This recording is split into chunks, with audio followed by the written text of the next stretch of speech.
Life moves fast, but here we hit pause. Welcome to Foxtails, a place where chaos fades and stories take over. Join us as we explore books that transport us from fantastical realms, heart pounding mysteries, swoon worthy romance, to stories that make us feel those real life connections. I'm Danny. And I'm Jess. It's time to grab your favorite drink, find a quiet spot, let's turn the page and disappear for a while.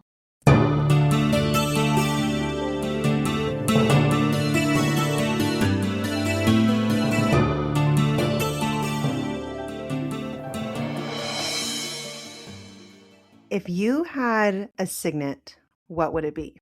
I don't know. I'm not excited enough to have a signet. Well, you probably wouldn't make it to the end. That's true.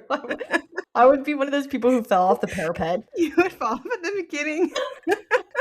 I don't know, because I feel like the signets that we're seeing, especially in this next section, they're way more exciting than the usual, oh, I can disappear, I can fly, I can, something kind of generic. So I can't think of one off the top of my head, but maybe once you tell me yours, I can think of something. I think I would really like to read people's minds, not in the way that, remember the cadet that was blurting out what everybody was thinking. So hopefully I would have more control than that, but it would be really cool to just be able to read people's minds or to teleport. Just like, I'm at Disneyland. Just appear places. Have you ever, what is it? It's not I guess it's like a would you rather question, but would you rather, one of the ones I had was, would you rather have a thought bubble above your head so everyone could read what you're thinking? Or, and I don't remember what the other one was, but I, of course, not choose the thought bubble, because if everyone knew what I was thinking, I think they would think I'm a terrible person. So I'd rather just keep that on lockdown. I had someone tell me once that I'm a very quiet person in real life and I'm a very good observer, but he told me I could just look at your face and know exactly how you feel about a situation. I feel you're the same way. So we don't necessarily need that thought bubble because everyone could see it on our face. They really can. They really can. Especially, I feel bad about this, but at work especially, if my boss says something to me and I'm trying to harness every bad emotion inside, and they could tell I totally disagree, you can read it all over my face. I have a very hard time keeping my honest opinion on lockdown. Yeah, just check your face. And it's something we just need to tell each other. Our husbands need to tell us. Just check your face. Maybe that's what my signet would need to be. Not that I would want, but not to be able to read expressions. Be able to have a flat affect all the time. Well, speaking of signets, we have some pretty insane stuff that happens, but we got to get there first. So leading up to this, we just finished our squad battles, in which Violet was amazing and she rocked it, showing off breaking into General Sorrengail's office, showing off the map that she pulled out of there. And after our squad battles happen, we have to be training for the Battle of the War Games because we know that we are approaching the end. Graduation is coming soon. So in order to do this, we go to Montserrat, which don't really know much about it, but we do know her sister is there. And so that is kind of a relief for Violet to go there and see a familiar face, not one that's her mom's face, someone that she actually wants to see. And Violet and Mira have time together, but we also have something developed. We learn that Taryn and Scale cannot be separated for more than 3 days. So Xaden has to go. Bummer. Oh, poor Violet. Poor Violet. He has to go. Got to see that pretty face. But not only see the pretty face, he's able to, how would you say this? She can hear his voice in her head. So they're able to communicate telepathically? I would say that's the correct term, telepathically, because it's not, they're not reading each other's thoughts where it's blank. It's a conversation back and forth between the two of them. Now, right. They're able to exchange, I guess, communication without speaking or anything. And I like that they can kind of glance at each other and they can still make the eyes and be talking to each other. So it's like the expressions are there without your mouth moving. What a weird thing. That would be really weird. It's like a face with no eyebrows. Just strange. Okay. Anyway, learning about this, so they're able to communicate to each other. And we also realize or start to question how this bond is going to work. Xaden is leaving. At the end of this year, he's done. And Violet is still at the very beginning of this stage at Basgaith College.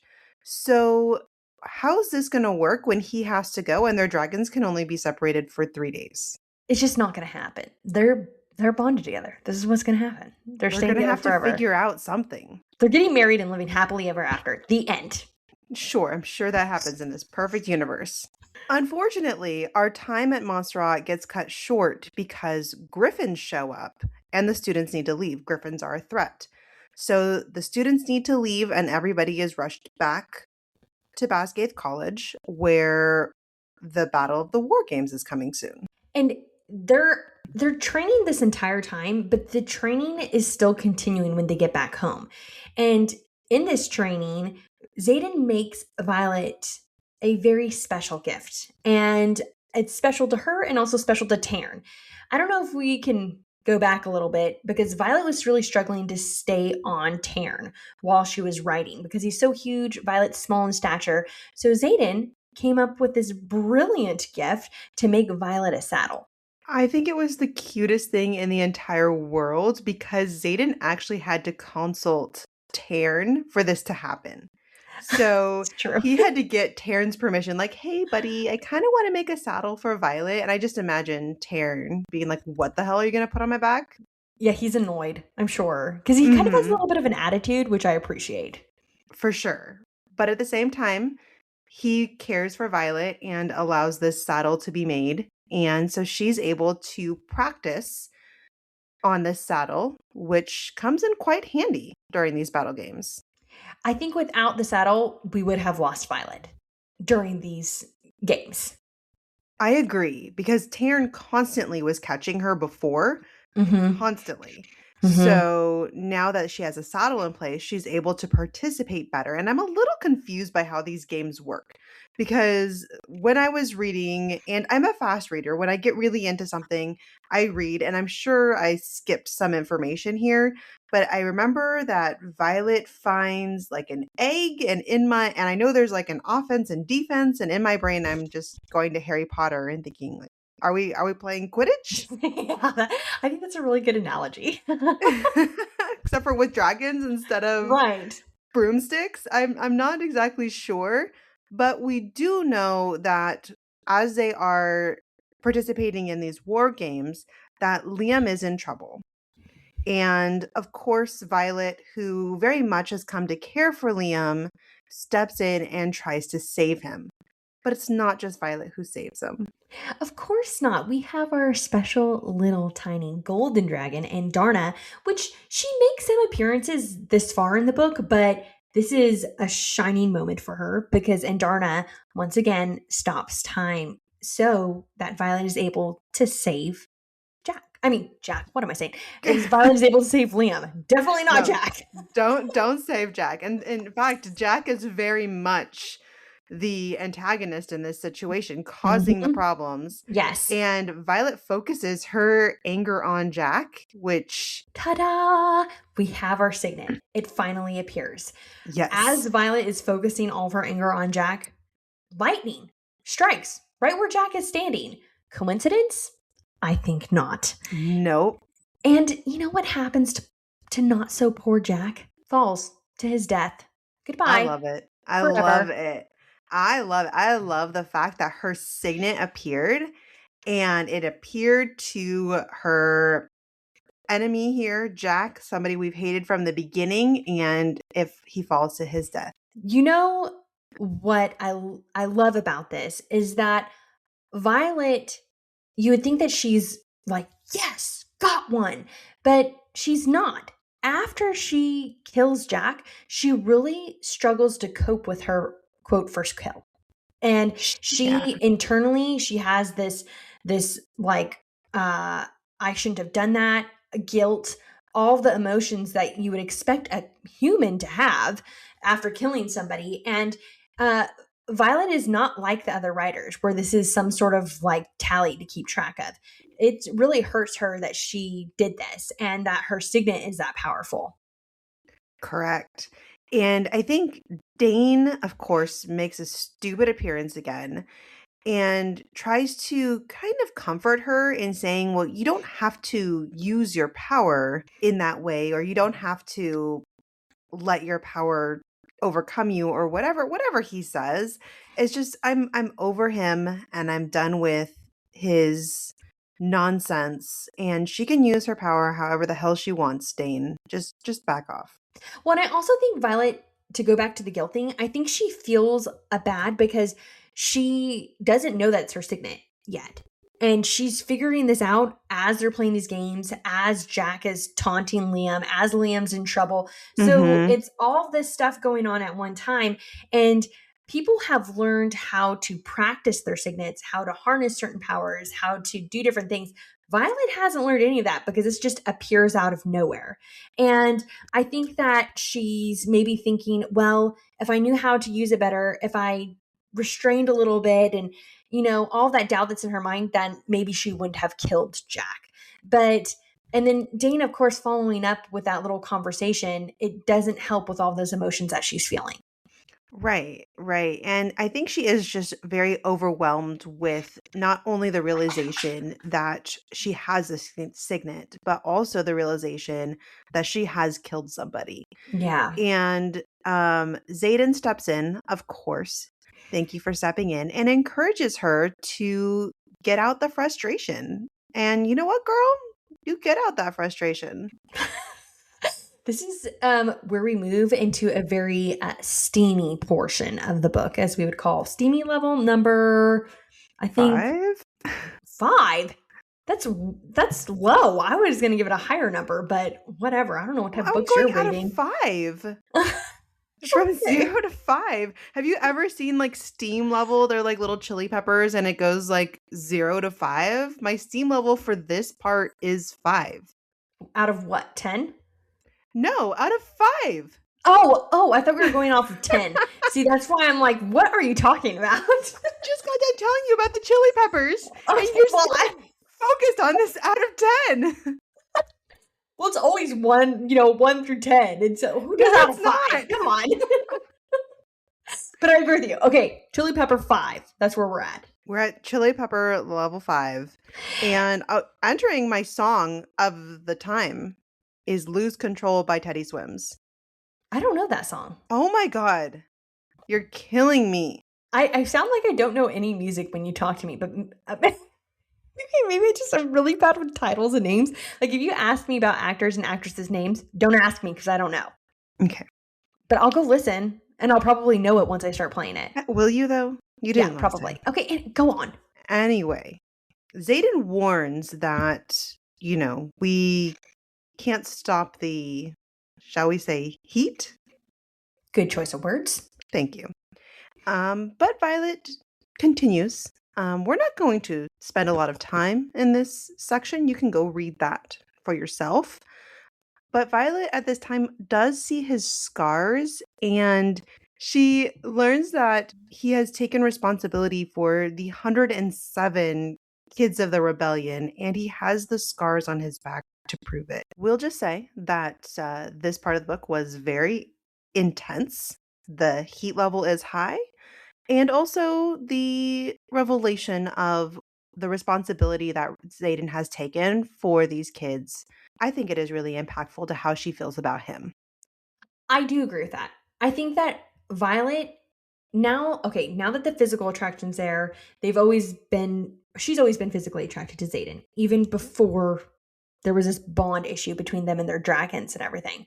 But I think that she is uncovering layers, Mhm. and she's starting to see truly how Xaden is. And I think Xaden was kind of scared to show his true colors a little bit, and because he didn't know if he could let her in that intimately to Right. know him. Like he's probably used to getting the attention, let's be honest. Right. And I think he's just trying to be careful about who he's vulnerable around because he is a rebel. And if and He is the child of a rebel. We don't okay, know for sure where his true. loyalty lies. That's true. But I guess he would be classified as a rebel because that's Right. how they classify the kids of the Right. rebels. And I think that he has to be very careful, especially around Violet, just because of General Sorengel. He one wrong thing, it could go wrong for not just him, but 107 kids. So Right. I think that him telling Violet, it builds trust between them. And that trust just makes their relationship a little bit stronger. It does. It does. And moving forward, she has this signet that is very powerful, but also could be potentially very harmful. Mhm. And we learn that Violet can't be trusted in the archives anymore because she could very well, in fact, set them all on fire. That's really honestly a curse for her because the place that she loves the most, and it's almost like where she finds peace, she's not able to go in there anymore. It is, and it is really sad, but at the same time, she does have to learn how to control her power. And she does Mhm. get some lessons from a really awesome professor that takes her for some one-on-one time to kind of practice to hone in on her lightning wielding skills. If I was a professor, I'd be all about trying to like focus my attention on Violet, only because she's got two dragons. So that's Mhm. interesting. And also, she has one of the more badass signets of everybody. And I think that it just makes her a very interesting person. I mean, you're a teacher, you know, there's probably some students who are completely boring, and there's other ones that you're like, oh, I'll remember them forever. True, true. And if you are playing the drinking game, Danny just said interesting twice. So it's Woo, an shots interesting all type of around. day. Maybe we should start taking shots as we're doing this and see how schmammered we get. We wouldn't be That able to would finish. that would make the end of Well, the podcast very interesting. Well, during all of this, Violet finds a note from her dad, and she actually shares this with Xaden and admits that her dad was very cryptic after Brennan's death. And this just makes me wonder, what does her, or did her dad's no longer alive? What did her dad know before his death that he didn't share with Violet? Perhaps out of protection for her, or mhm. perhaps out of fear of his very own wife. That's true. He's not an alpha male. Mhm. Violet's dad isn't Right. very, very beta. And I think that that comes through in a lot of his secrecy that he Mhm. confided in Violet, but Violet didn't know that he was doing that. He was Right. leaving hints all along, and Right. then next thing you know, it's very important to this story. Right. Right. And the book actually moves forward pretty fast from here because we're at conscription day Woohoo! where graduation is happening. Violet made it. Who would have thought? I did not. Well, I mean, obviously she had to make it because the book is about her, but Correct. I guess she couldn't have, she might not have made it and could have gone a totally different direction. It could have, but she is graduated. She is back at the parapet. That's where she finds Xaden. And Xaden is kind of distancing himself, which kind of makes sense because there are a lot of powerful people there, including General Sorengale shows her face again. Mhm. But she goes to the parapet and she visits with him, and things get a little, we'll say, steamy again. Yeah, we're back to chili pepper level 5. And then out of nowhere, of course, while this is happening, they seem to have a knack for, romantic happenings happening at very terrible times. But during this moment, or following quickly thereafter, the war college is now under attack. It's not a fake drill. This is for real. They're under attack. Something is happening. Yes, they are under attack, but this is actually part of the war games. We just graduated, right? And we're still testing the kids. This is not a real war. This is a mock war to see if they are really ready for when something could potentially happen. And at this point, they're choosing where to go and where to fight. And I love that when given the choice between Xaden and Dain, Violet chose Xaden. Oh, and Dain is not happy about that. Mm-mm. He does not understand. He's questioning her loyalty, all of it. All of it. And Xaden, I'm sure, is just so proud of himself Of that course. Violet chooses him on her own.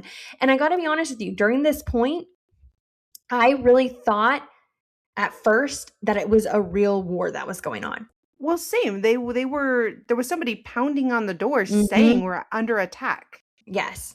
And everyone started to figure out, oh, this is just part of what they do. But Right. I for sure thought, like, oh my gosh, it's happening. It's really happening. They're going to get thrown into battle. It's a whole thing. But it's just a strategic way of another test. Surprise, surprise. We should expect it by now, but we didn't. So they chose to go to the mountains. I wrote the name there. Can you sound it out for me? I don't know. I'm going to call it Athabine. Okay, that sounds great. So they chose to go to this mountain location. And while at the location, they are strategizing, figuring out their plan. And we see that griffins arrive. And very quickly, Xaden tells Violet to trust him. So we know there's something secretive going on here. Well, can you imagine being secluded away from everyone? You've now chosen a rebel. I'm going to say that because Xaden's the son of a rebel. And you've chosen to go with him. You're secluded. You're away from everyone. And now griffins are appearing. I guess I don't know how to describe this, but griffins are known to be. Associated with rebels. Yes. So since they're associated with rebels, Violet, I'm sure, has a flood of thoughts going through her head. I'm with a rebel. I've chosen to leave the only comfort that I know and of security as far as, safeness, because we know Dain is safe. He's boring. And Mm-hmm. now she's surrounded by griffins. And Xaden's first words are, trust me. Excuse me? I would be questioning so much. Like, he has built up my trust. Mm-hmm.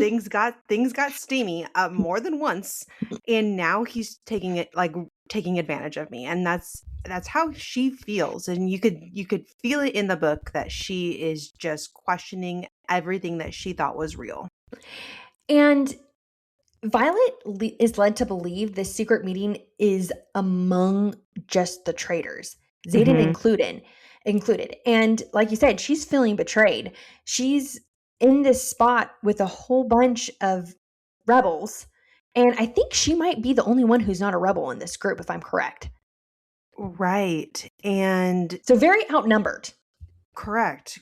So she also probably feels very threatened in this point. Yes. And I love that Taryn chooses this moment to step in and let her know, like, I chose you for your intelligence and courage. And so he's kind of reassuring her that maybe she shouldn't be so afraid. Taryn knows a lot. The dragons hold a lot of power. So I believe that Taryn knows more than what Violet knows. And he's letting her know without telling her what's happening that it's going to be okay. Well, as you're saying this, I just realized that Scale, Tarn, Xaden, and Violet, they can all communicate with each other Mhm. telepathically. But Xaden, Tarn, and Scale obviously have this power, but they've learned how to use it. Mhm. So they're able to block out certain things. Now, this makes me think, how much of the conversations do they have behind Violet, communicating True. between the three of them with being able to block her out? And I, as you're saying that, I don't know why that just popped in my head, but Mhm. you kind of at this point think, well, since Taryn knew that this was going to happen, they must have been talking about this for a long time. Perhaps. That's true. And this whole thing of telepathic communication is very new. It just happened, especially between her and Xaden. So it's quite possible. I think she's kind of questioning at this time, how did these griffins and these traitors show up knowing exactly where I was going to be? And Mhm. this is when we realize that next door, boy next door, Dain is a pretty shitty person. Yeah. Yeah, he's terrible because Violet realizes that Dain read her mind before she left without her permission. And I could not imagine feeling so violated that I was being used to to be advantageous for Dain himself. None other than it's for Dain. It's all for him. And at the same time, she is in this location with a group of people that she does not feel comfortable with. And then she learns that the one safe person has also betrayed her. So Mhm. she is again feeling extremely alone in this foreign situation. Mhm. We also find out that very quickly this progresses that Venom show up. And before, this was very much a myth. And these creatures who she's read about in the archives, she knows about, but she never really thought that they existed in this timeline. And we find out that they are very real and that they are very much under real attack, not a fake war. This is very real. Yeah, everything got very serious after Venom show up. Mhm. And it's almost as if she ran into an alien. That's how I thought of it. Is you're going Mhm. about your business, you hear about these weird creatures that may visit your planet, and next thing you know, it's real. It's in front of her, and she's on guard the moment that she sees it. And again, Xaden is like, Trust me. "Hey, yeah, just hang on, just wait just a minute." So they're battling on their dragons. So they are on their dragons, they are fighting, and Violet realizes that Liam and his dragon are targeted. I really, really hate this part a lot. I'm going to blame this 1,000,000% on you because you said that you were worried something was going to happen to Liam, and look what happens. I know. I know. I was really worried about this, and let's just cut to it. Liam's dragon, I'm going to say Day. Yeah. Day dies. And as a result, we know how humans and dragons have their connection. And there's a lot that happens in the scene, too much to describe. So make sure you are reading chapter 36 very well. But Liam, in the process of protecting Violet, he also dies, which is just terrible. It was a really heavy moment in this book, and as a result, I think of shock, of hurt, like she's grown very close to him. Violet, even though she has a saddle, falls off Taryn. And we find out that Violet has been not only poisoned, but she's also been broken. Like many parts of her body are broken. And She's falling Xaden, apart. She's falling she apart, is. like, I, emotionally. right. She's trusting no one. One of her confidants, Liam, just died. Dain betrayed her. Xaden, in her mind, betrayed her Mm-hmm. and even her own dragon, who she has to get up and ride on and fly through the sky. She has to trust Mm-hmm. this dragon that also knows what's going on. And she's a mess at this point. She is a mess, and she is kind of out of it. Xaden takes her somewhere safe. I mean, is it safe? We We don't find out know. very soon. But tells somebody you have to save her. Well, through the process of Violet, I don't know what the time period is here. It's kind of blurry, I feel, maybe a few days. But Violet ends up recovering, and her and Xaden have a little chat. They do. I think he is again very vulnerable and open with her, shares with her everything that he knows. And we find out that the person who he spoke to saying that you have to save her is in fact a mender, a healer, whatever you want to call them. None other than Violet's brother. Brennan. Brennan is alive. I was I shook. I was like, yes. I I didn't know what to do with myself Nope. because I never in my entire reading of this book thought that he was alive or No, predicted that he would be. not even a hint of it. But all the feelings come for me at this point because Mhm. now Violet knows that she can trust Xaden because Xaden is on the same side as her brother and she loves her brother. And Right. I'm at this, my mind is blown at the end of this book. Mhm. I literally put down the book and I was like, what? What? I was going nuts. I couldn't believe that's where it ended for us. Yes. I remember when because I finished the book before you, and I finished it and I told you I was done. And you were like, I'm not done yet. And I was like, well, it's okay. I'll know when you are because I will get that text message that says Brennan is alive. And I Yes. did. Yes. No, it's an unbelievable ending. Overall, this book, now we can kind of give our true opinions about everything now that it's Mhm. done. Fabulous book. I would have never ever picked this genre. As we talked about in our very first episode of this book, this is something we've never ventured into. We just took a chance on it, said, hey, let's read it together, see what happens. At first, I was like, oh boy, I don't know if this is going to be corny or not. But man, it did not disappoint. It really didn't. I was super surprised by this book. I've read a few fantasy books. It's really not my favorite because you have to really learn a new world every time you read a new series. Mm-hmm. And I think it was after just a few chapters, I was already in it for this book. It did not take long for me to be 100% invested. And I think it was a great mixture. It had action in it, it had a little bit of steam, but not too much. And it was a good story.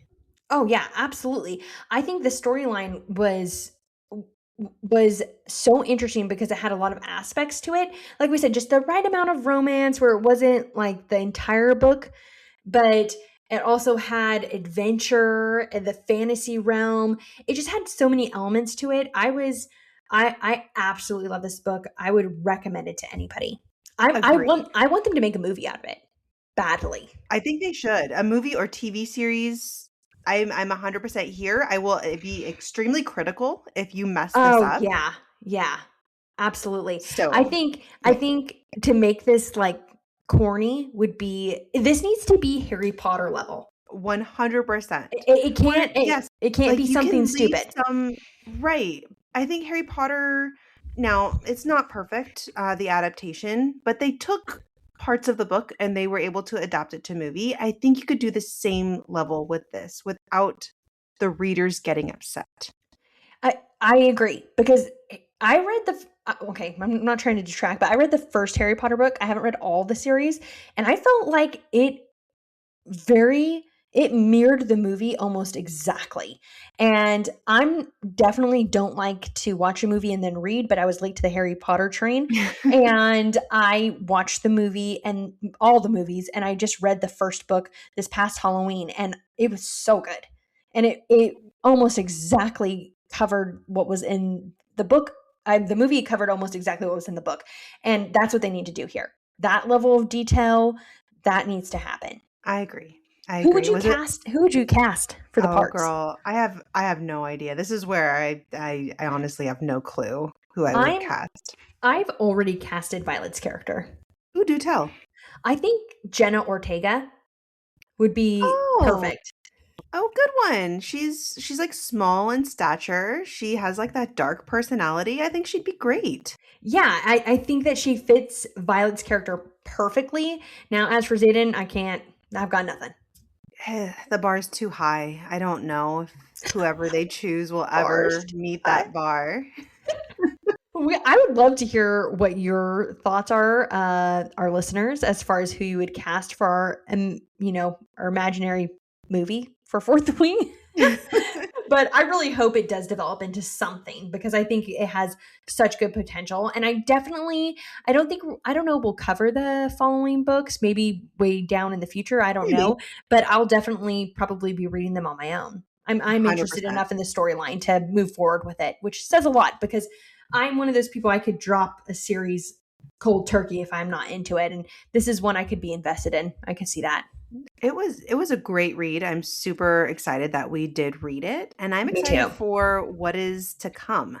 And we're going to be taking a little bit of a turn with our journey in books. We're going to be doing a few, three at least, one-off episodes where we will cover the entire book in the episode and want to give everyone a chance to get ahead on reading these books. So, first book is No Exit by Taylor Adams. The next book that we will read is Remarkably Bright Creatures by Shelby Van Pelt. And also Daisy Jones and the Six by Taylor Jenkins Reid. I am so excited. I am too. These all have really high ratings. I think it's going to be really fun to cover. And also, we chose these because there's a pairing that's happening with these. There's a book and a movie slash offshoot in Hulu, Netflix, whatever it is, but there's something available for you to watch of all these books. And we would love to do a comparison because we think that makes it easier for some of our readers. Some readers don't want to read the book, they just want to watch the movie and hear how the book was, and vice versa. So I think it's great that these come in pairs and we're able to kind of pick things apart. Yes. And if you have any suggestions for book adaptations that have been either a TV series or a movie that you think that we should cover, please let us know. Just send us a message on Instagram or YouTube and let us know what we should cover because it really is fun being able to not only read the book, but also watch it and either be angry with each other or love it together.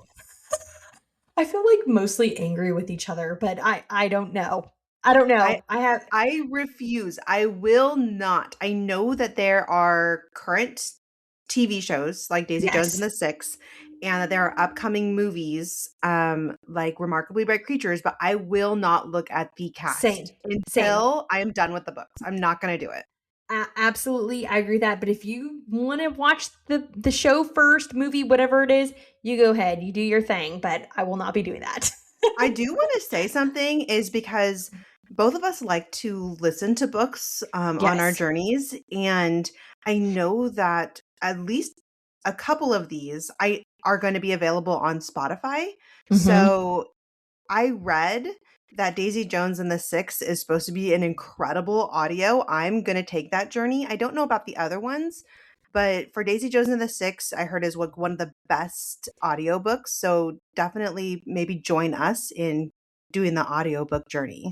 Yeah, I know that we had done in the past the audio versus reading version. I just want to circle back to Fourth Wing. This is a readable book. Read It it. is, but the person who recommended that book to me, Fourth Wing, suggested the audio version. Huh. So I Maybe don't one day. Yeah, I don't know. I did not take that journey. I read the entire book, Same. but I Same. heard that it's also really good audio. I will be doing the audio version of Remarkably Bright Creatures. I do know that. Okay. So I kind of base my audio and reading off of how much time I have. I can, foresee where I'm at. And right now it's going to be an audio version. But I'm excited for this different approach to things. So I hope that you all join us. But as we close today's chapter, remember this: whether you were escaping for comfort, courage, or just a little quiet, books are always waiting for us. So until next time, keep turning those pages and don't forget to follow, like, subscribe, all the things. You can find us on Spotify, YouTube, and Instagram. I'm Danny, And I'm Jess. and this is Foxtails.